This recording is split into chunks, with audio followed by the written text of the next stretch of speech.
And action. Today we're going to talk about what it means to listen. Truly listen. What? Did we start? I'm sorry. Can we do it again?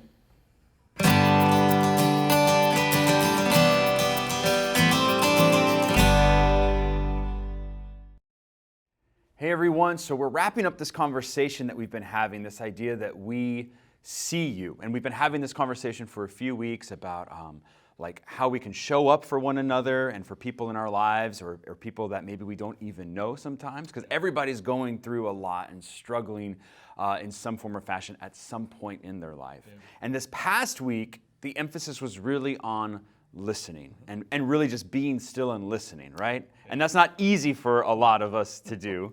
But James has something to say about that. And so I want to read that to get us going here today. He said this in James chapter 1. He said, "My dear brothers and sisters, take note of this.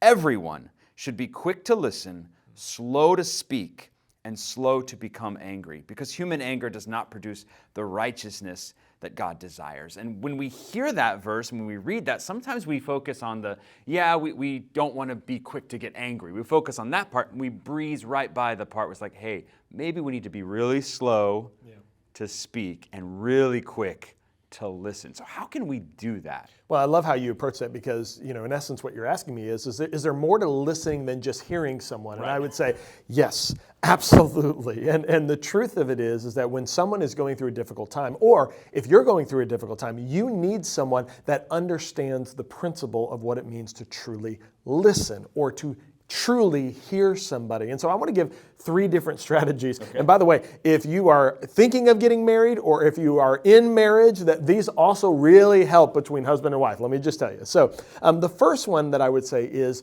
vent. The nuance of what it means to have someone that you can vent to. Now, I got to be honest with you, Aaron, I didn't understand this. I usually, if I say something, there is part of me that really is attached to it, and if I'm going to speak it, I want the other person to understand because I'm approaching them with something. But the truth is when someone's struggling, sometimes they go through a lot of emotions, and they just need someone to be present in the moment, to be able to be there as a sounding board. In vent time, you don't have to say anything.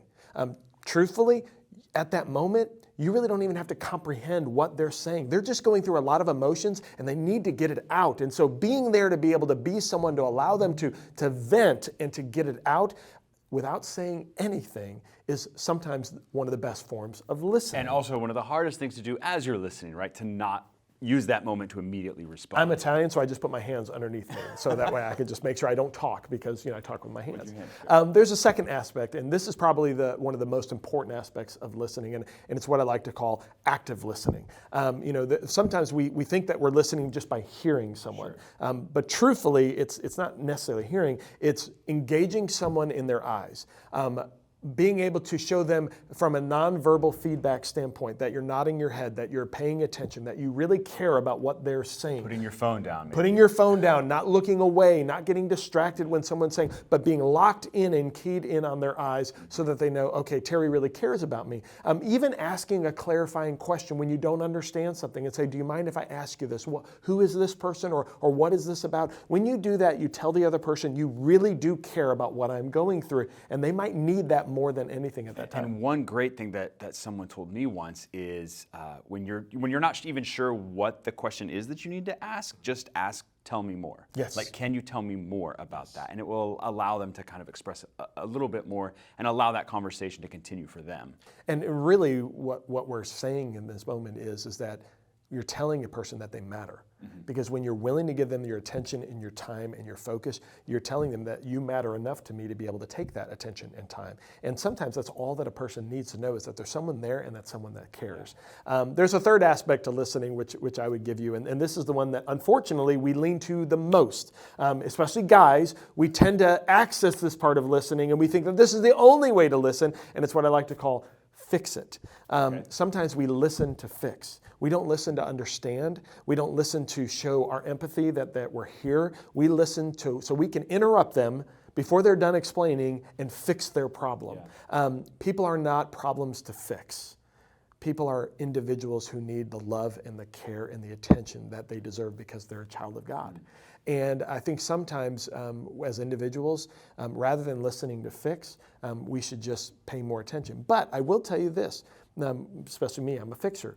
Sometimes there is an individual that will have a question and they will ask you and they will need your advice. And it's in those moments that you engage the fix it, listen moment where you say, okay, I've heard you, I've diagnosed the situation, and I have an answer for you. Now, sometimes, though, we fix without really knowing the answer. Right. Sometimes we just feel we have to fix. Sometimes as pastors, we fall into that. We're like, oh, they're looking at me and I got to have a good answer, and so blah. No. I think we have to be the hero to fix their problem, right? Sometimes, And you don't have to be the hero. Instead, what I will say is if someone is looking for an answer and maybe you don't have it, the thing that I always say is to offer, say, you know what, I might not have that answer, but I can help you to get that answer. Let's go to someone that might have advice or counsel that might help you. You know, you brought up something to me earlier today about, you know, sometimes there's a stigma attached with counseling. And the truth of the matter is everybody needs counseling. We all get counseling. Yeah. Whether it's from mom, dad, brother, sister, we all get counseling. So why do we put a stigma when we actually go to a professional who actually has a lot of wisdom? Right. Why do we struggle with going to someone to ask for counseling? I encourage everybody, no matter what season, we all go through despair. We all are going to face difficult times. And so in those moments, we need to know that if we need advice, we need to make sure that we have an outlet to get that advice and to truly be able to not necessarily be a problem to fix, but have solutions to help us.